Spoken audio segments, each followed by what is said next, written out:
Hello students, कैसे हैं आप सभी। मैं प्रियंका चौहान, सहायक आचार्य भूगोल।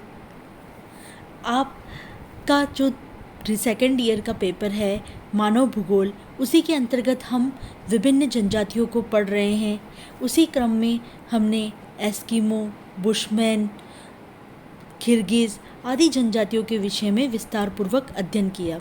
उसी क्रम में आज हम एक नई जनजाति जिसे हम कहते हैं बद्दू जनजाति, जो एक घुमक्कड़ जनजाति है, जो अपने शिकार, चारागाहों और जल प्राप्ति हेतु मरुस्थलों की खोज में हमेशा एक स्थान से दूसरे स्थान पर स्थानांतरित होती रहती है।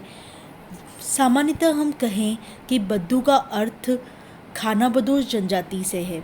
ये लोग मौसम के परिवर्तित होने के अनुसार और परिवार और पशुओं के साथ साथ जल व चारे की तलाश में हमेशा भ्रमणशील रहते हैं। एक स्थान विशेष पर ये लोग जल एवं चरागाहों की प्राप्ति तक ही रहते हैं। मरुस्थलीय जलवायु पाए जाने के कारण जल व चारा इस क्षेत्र में सीमित मात्रा में ही प्राप्त होता है और यह जल्दी भी समाप्त हो जाता है, जिसके कारण ये लोग एक स्थान से दूसरे स्थान पर स्थानांतरण करते जाते हैं। बद्दू लोग हमेशा समूह में विचरण करते हैं तथा आधुनिक सभ्यता से संपर्क करना नहीं चाहते।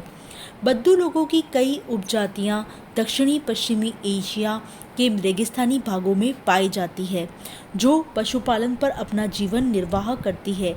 इन सभी उपजातियों के समूह को अनाजा जनजाति समूह के नाम से भी संबोधित किया जाता है। सबसे अधिक रूवाला जाति के बद्दू पाए जाते हैं। बद्दू जनजाति का निवास क्षेत्र, जिस तरह हम इस मानचित्र में देख सकते हैं कि सऊदी अरब क्षेत्र में, जिसे हम देखते हैं कि दक्षिणी पश्चिमी एशिया में ये क्षेत्र आता है, तो उसके मरुस्थलीय भाग में बद्दू लोग सीरिया के मध्यवर्ती भाग से दक्षिण में अरब प्रायद्वीप के उत्तरी भाग तक पाए जाते हैं। अरब प्रायद्वीप का जो उत्तरी भाग में स्थित रेगिस्तानी क्षेत्र है, जिसे हम हमद और नेफत के नाम से भी जानते हैं, उसमें बद्दू लोग सर्वाधिक संख्या में पाए जाते हैं। हमद क्षेत्र में छोटी छोटी घास के विस्तृत चारागाह पाए जाते हैं और इन चारागाहों के मध्य छोटे छोटे जो गड्ढे हैं, उनमें जल पाया जाता है। ये चारागाह एवं जल इनके बसने के लिए प्रमुख उत्तरदायी कारक माना जाता है, क्योंकि मरुस्थलीय भाग में अधिक क्षेत्रों पर पानी नहीं पाया जाता। इसलिए इन बद्दू लोगों को जहाँ पर भी जल की प्राप्ति हो जाती है, उसके आसपास ये निवास करने लगते हैं। हमद के दक्षिण में मरुस्थलीय क्षेत्र नेफत के नाम से जाना जाता है। यहाँ पर भी छोटी छोटी घास पाई जाती है। इसके अतिरिक्त शेष अरब मरुस्थलीय क्षेत्र रेतीला होने के कारण निर्जन व जनशून्य है।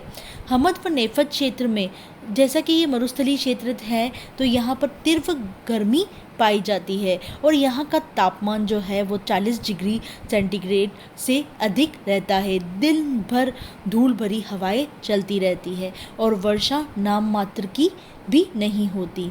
और दिसंबर और जनवरी में इस क्षेत्र में शीतलता अधिक पाई जाती है, कभी कभी हिमपात भी हो जाता है। बद्दुओं का शारीरिक लक्षण। बद्दू लोग की जो सामान्यतः लंबाई होती है वो 160 से 167 सेंटीमीटर के मध्य होती है। चेहरा लंबा होता है, नेत्र काले होते हैं, बाल काले और चमड़ी का रंग जो है वो पीलापन लिए हुए होता है।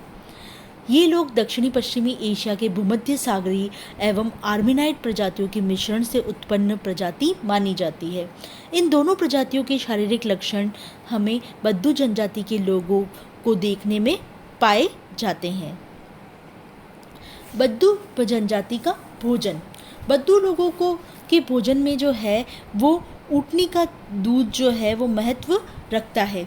दूध को कच्चा पीने के अतिरिक्त ये लोग दूध से दही, पनीर, मक्खन आदि बनाकर उनका उपयोग करते हैं। ऊँटनी के खट्टे दूध का उपयोग बद्दू लोग सामान्यतः अपने दैनिक जीवन में करते हैं। दूध के अतिरिक्त जो मक्का की रोटी, जानवरों का मांस आदि भोजन के रूप में उपयोग करते हैं। मेहमान आदि के आने पर उनका सत्कार जो है वो कहवा से पिलाकर करते हैं। इनका जो प्रमुख पेय पदार्थ है वो कहवा माना जाता है। इसके अतिरिक्त ये लोग भेड़, बकरियों के दूध और मांस को भी भोजन के रूप में उपयोग करते हैं।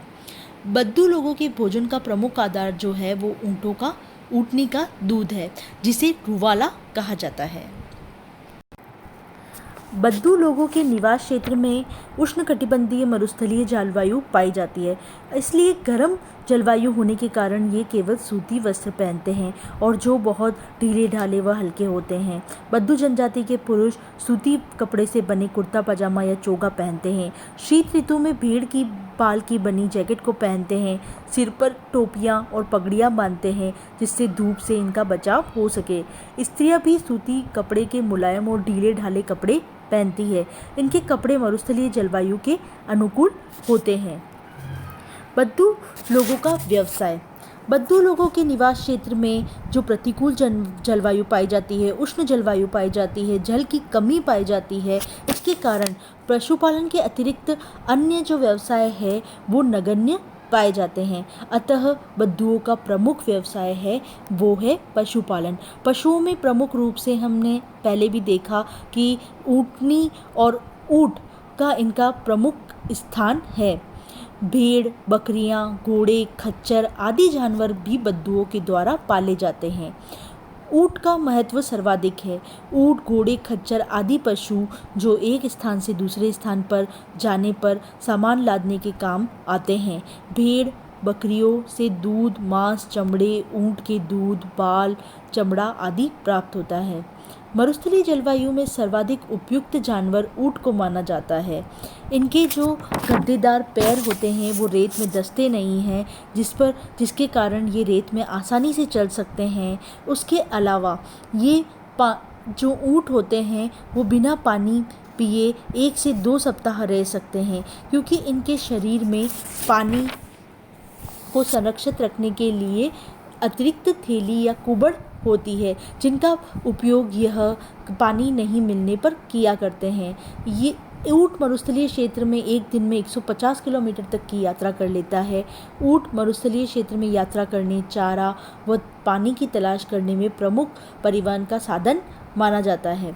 ऊँट बद्दू लोगों के आर्थिक स्तर का आधार माना जाता है। जिसके पास जितने अधिक ऊँट होंगे उतना ही वह धनवान माना जाता है। कृषि करना प्रतिकूल जलवायु के कारण यहाँ संभव नहीं है। ये लोग कृषि व्यवसाय को निम्न स्तर का मानते हैं। केवल जो मरुद्यान है, जो मरुस्थल में जहाँ पे जल पाया जाता है, वहाँ जहाँ पर भूमि समतल पाई जाती है, वहाँ ये लोग अपने खाद्यान्नों के लिए जो मक्का, खजूर, खरबूजे, सब्जियाँ आदि बहुत कम मात्रा में उगाते हैं और अपने दैनिक उपयोग की वस्तुओं के लिए ये लोग व्यापार भी करते हैं।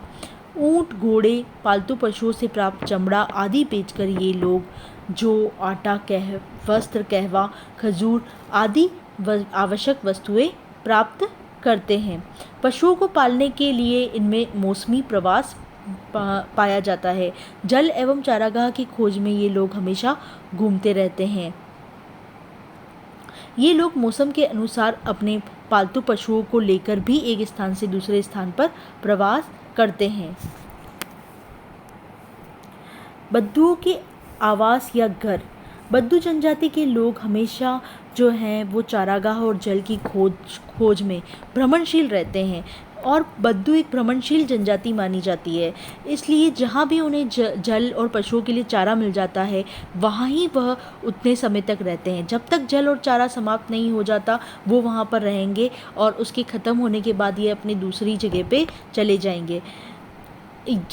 हमेशा घुमक्कड़ जीवन व्यतीत करने के कारण इन लोगों के जो घर होते हैं वो अस्थायी होते हैं, तंबू की तरह होते हैं। जैसे हम चित्र में देख सकते हैं, ये तंबू की तरह घर बनाते हैं। विभिन्न जानवरों की खाल एवं कपड़े के बने तंबू हमेशा ये अपने साथ रखते हैं। जहाँ भी रुकते हैं वहाँ अपना तंबू बना लेते हैं। तंबू के अंदर कपड़ा व चमड़ा लगाकर उनको अलग अलग खंडों में विभाजित कर देते हैं।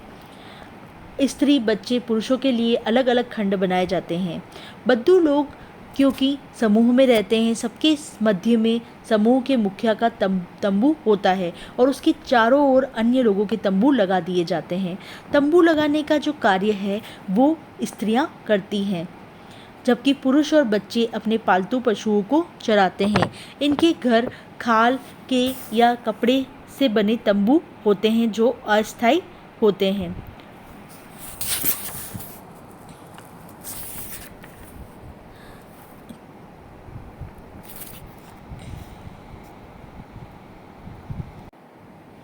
बद्दू लोगों का सामाजिक संगठन। बद्दू जनजाति के लोगों में कई उपजाति वर्ग पाए जाते हैं। एक जाति विशेष के जो लोग होते हैं वो हमेशा समूह में रहते हैं। इनके समाज में जो पिता का स्थान है वो सर्वोपरि होता है। इसलिए हम कह सकते हैं कि इनका जो समाज होता है वो पितृसत्तात्मक या पितृ प्रधान होता है। एक गोत्र या जाति में 3 या 4 पीढ़ी के लोग सम्मिलित रूप से एक समूह में निवास करते हैं। चारागाह की तलाश के लिए ये लोग एक साथ भ्रमण करते हैं। बद्दू जाति के लोगों में रक्त संबंध सुदृढ़ और शक्तिशाली पाए जाते हैं। प्रत्येक समुदाय के लोगों के कपड़ों का रंग अलग अलग होता है। विभिन्न समुदायों में से सबसे अधिक शक्तिशाली प्रभावी समूह के मुखिया को सभी का प्रमुख माना जाता है। बद्दू लोगों का जो धर्म है वो इस्लाम है। ये लोग बहुविवाह प्रथा को मानते हैं। एक आदमी एक से अधिक स्त्रियों के साथ विवाह कर सकता है। किसी बद्दुओं के 4-4 पत्नियां होती है। इनमें अपनी जाति और गोत्र विशेष में विवाह करने की प्रथा जो है वो प्रचलित है। ये लोग अपनी सगी बहन के अतिरिक्त किसी भी लड़की से विवाह कर सकते हैं। और समाज अलग अलग सेवाओं के आधार पर लोहार, सुनार, तंबूकार, सेवक आदि जातियों में बटा होता है।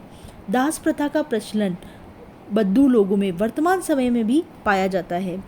बद्दू लोग स्वभाव से वीर, कुशल और युद्ध कौशल में पारंगत होते हैं। शक्तिशाली समूह के लोग कमजोर समुदायों पर आक्रमण करते रहते हैं। अकाल या चारे पानी की कमी के कारण ये लोग छापामार या लूटमार अधिक करते हैं। अधिकतर बद्दू लोग रात्रि में छिपकर व्यापारिक लोगों या यात्रियों से लूटपाट करते हैं। वैसे स्वभाव से ये लोग ईमानदार, अतिथि सत्कारी और योद्धा होते हैं, लेकिन यहाँ वातावरणीय दशाओं के प्रतिकूल पाए जाने के कारण, खाद्यान्नों की कमी होने से, कठोर परिश्रम आदि के कारण ये लूटपाट और आक्रमण जैसी क्रियाएं हैं या क्रियाकलाप हैं उनके प्रति आकर्षित हो गए हैं, क्योंकि इन्हें अपनी आवश्यकताओं की पूर्ति करनी है, अपना जीवन यापन चलाना है। इसी के लिए ये कार्य भी कर लेते हैं। प्रत्येक समुदाय में जो युवाओं और हष्ट-पुष्ट पुरुषों को सैन्य प्रशिक्षण भी दिया जाता है। वर्तमान समय में इनके लिए कृषि व्यवस्था की जा रही है। इन्हें सरकारी नौकरियां भी दी जा रही है। अब धीरे धीरे इनकी जो सामाजिक व्यवस्था है वो आधुनिक सभ्य समाज के संपर्क में परिवर्तित हो रही है। इस तरह हमने जो अरब प्रायद्वीप के क्षेत्र में या दक्षिणी पश्चिमी एशिया के क्षेत्र में पाई जाने वाली घुमक्कड़ प्रजाति के विषय में आज विस्तार पूर्वक अध्ययन किया।